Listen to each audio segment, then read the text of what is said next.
Halo teman-teman, ketemu lagi dengan aku Syarif di seri video tutorial programming ya. Kali ini kita akan membuat program chatting dengan menggunakan Python 3. Ini sebenarnya kelanjutan dari program tutorial tentang program chatting yang pernah saya buat dulu kira-kira 4 tahun yang lalu dengan menggunakan chatting dengan menggunakan Python 2. Nah, kali ini saya akan membuat program yang sama dengan menggunakan Python 3 sekaligus menjawab beberapa pertanyaan teman-teman yang ada di video sebelumnya. Nah, tapi sebelum kita mulai, mungkin teman-teman lihat ada perbedaan dengan video sebelumnya. Nah, kali ini saya menggunakan Visual Studio Code ya. Ini adalah editor yang saya paling populer saat ini di mana-mana. Emang powerful banget. Jadi teman-teman saya saranin buat menggunakan editor ini juga. Tapi kalau teman-teman mau pakai editor yang lain juga boleh. Ada Sublime, ada PyCharm misalnya kalau Python ya. Boleh atau Eclipse pun boleh. Atau kalau mau yang hardcore bisa pakai Vim atau bahkan Notepad. Tapi intinya editor manapun boleh dipakai. Nah, seperti program Python chatting dengan Python 2 yang dulu, untuk kali ini kita juga harus membuat dua file ya. Pertama file server.py, py ya, terus file client. Nah, kita akan mulai dengan membuat program server dulu ya. Nah, sama dengan Python 2, kita juga akan menggunakan modul socket. Oke, kita akan menggunakan modul socket. Nah, kita akan menyiapkan listener socket di server yang kita buat dari socket. Function ini akan membuat listener socket untuk kita ya. Nah, kita juga harus menentuin IP address dari server kita ya. Ini ada 0000. Terus kita harus atur portnya juga. Portnya saya pilih 222, angka manapun boleh selama dia adalah integer value. Nah, terus kita harus bind listener socket kita ini ke IP dan port yang sudah kita atur di atas. Jadi server IP dan server port. Oke. Nah, setelah kita bind, kita bilanglah bahwa listener socket kita ini, yang server kita ini sudah siap menerima mendengar koneksi yang datang. Oke. Kita bilang di sini bisa kita printnya biar kita tahu server menunggu koneksi dari klien. Nah, ini yang mungkin hal pertama yang teman-teman lihat perbedaan antara Python 2 dan 3 ya. Kalau Python 3 itu untuk function print ini kita harus menggunakan tanda kurung ya untuk uh, untuk menulis apa yang ingin kita print di konsol. Beda dengan Python 2 di mana setelah print itu kita langsung spasi dan langsung string yang kita ingin print di konsol.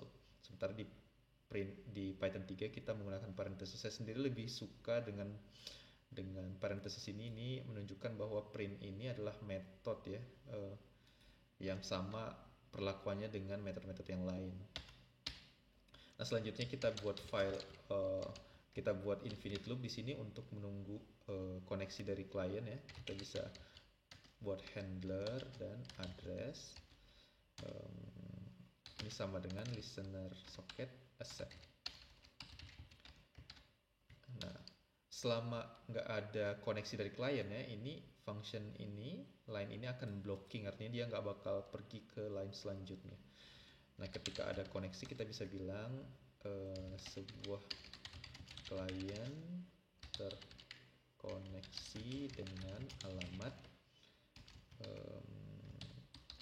pakai format aja ya untuk format, terus ini address. Oke. Nah, kita print. Setelah terkoneksi kita buat lagi infinite loop ya, dimana kita akan saling mengirim pesan antara server dan klien. Pertama kita minta dulu server untuk mengirimkan pesan ya.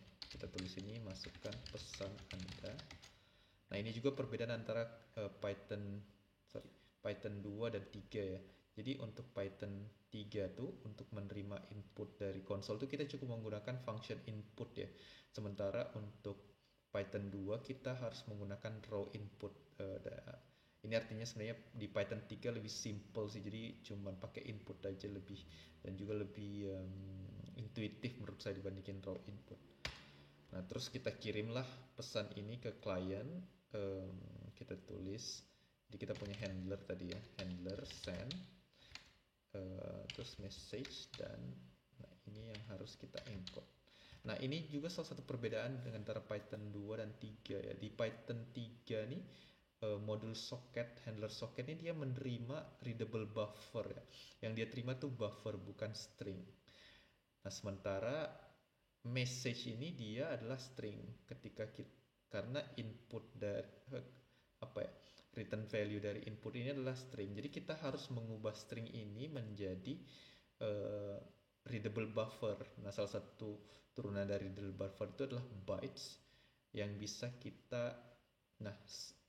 kita dapatkan dari string itu dengan menggunakan function encode ini. Jadi function encode ini akan mengubah string menjadi bytes dengan menjadi bytes ya. Bytes ini adalah salah satu bentuk readable buffer.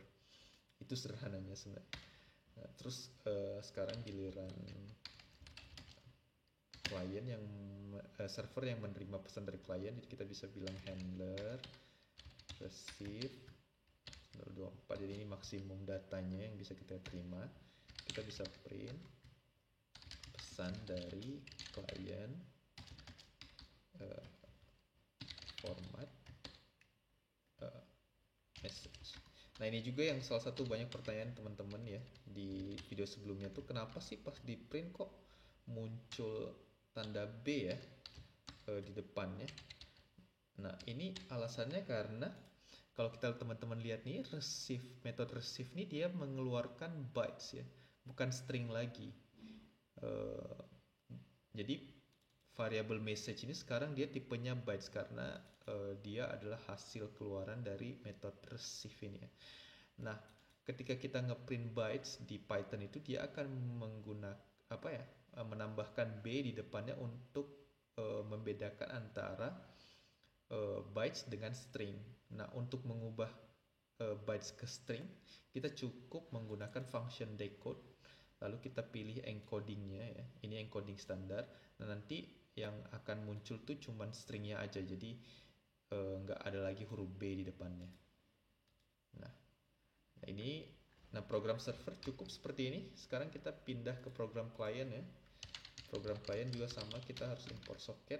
Nah, terus kita bikin connection socket ya di klien, dimana dia adalah socket baru. Terus kita bilang server IP-nya, karena ini localhost 127.0.0.1, kita samain server portnya ke 2222,